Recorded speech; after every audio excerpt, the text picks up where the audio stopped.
Il-Kunsilli Lokali ta' Marsaxlok, Birzebbuġa u Żejtun jgħidu li sakemm l-estensjoni l-ġdida tal-Power Station tibda titħaddem bil-gass, għandu jibda jiġi użat il-gasoil u mhux il-heavy fuel oil.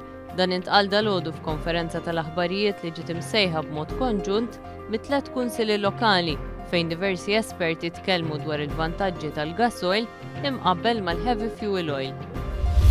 Ġuvni ta' 19-il sena miż-Żurriq u tfajla ta' 16-il sena miż-Żejtun jinsabu fil-periklu tal-mewt wara li kienu involuti f'inċident ta' traffiku fiż-Żurriq. Tliet żgħażagħ oħra li kienu passiġġieri fl-istess vettura weġġaw, waħda minnhom b'mod gravi. Saret l-awtopsja fuq il-kadavru ta' Charlon Borch, il-ġuvni ta' 17-il sena li miet nhar il-ħamis li għadda fl-inħawi tal-Bonġ bħal-Qormi. L-indikazzjonijiet huma li żagħżugħ miet kawża tal-gassijiet tossiċi li bela fl-ispira. George Borch missieru ta' 46 sena għadu fil-periklu tal-mewt.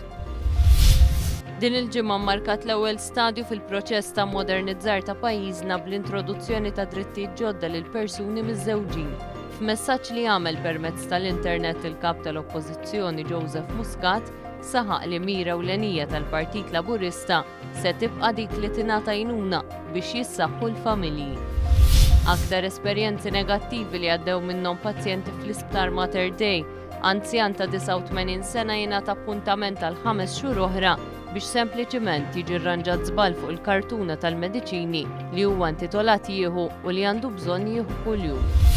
L-atleta Nathan Farrugia jirritorna lura f'pajjiżna wara li temm b'suċċess l-isfida tiegħu ta' 27 maratona f'27 ġurnata f'27 pajjiż differenti. Sfida li saret bil-għan li jinġabru flus għall-Inspire u The Daniel Delicata Memorial Association.